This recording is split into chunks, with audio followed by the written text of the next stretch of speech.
Good day, writers. We are looking at the key to the master's order. You're going to have to break out your key ring, add one more key, Matthew 9:38. Today's devotional becomes somewhat of a reproof to the church, and Mr. Chambers is identifying, nearly 75 years ago, his observation that the church has been hijacked, co-opted into mainstream. We spend time building cathedrals and placing altars around our churches and sanctuaries and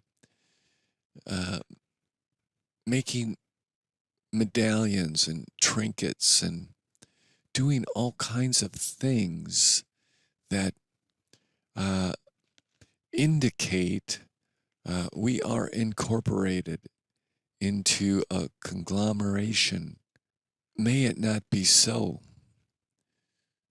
So imagine a world where believers are, they're just integrated into the culture, with one exception. Their focus is on the harvest. That is their concern. So today's exercise is to strip away all the accoutrements that you've become accustomed to in the way of your walk. I think this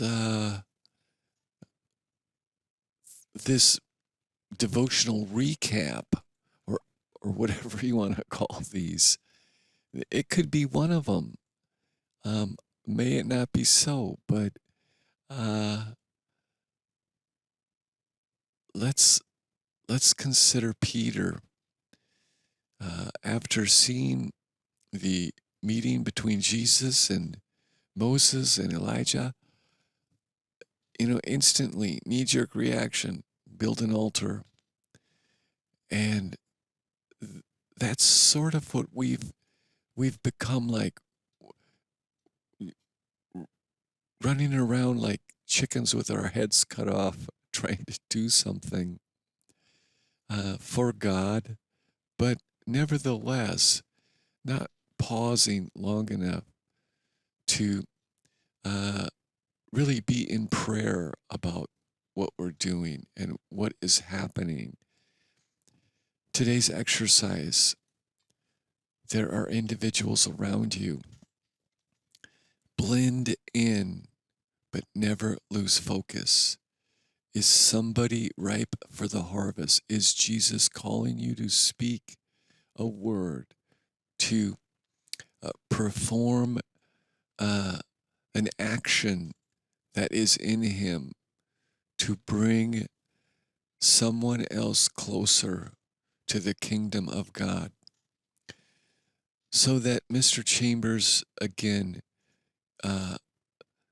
turns our customs upside down and calling prayer absurd. We don't need to build fancy cathedrals and line them with organs and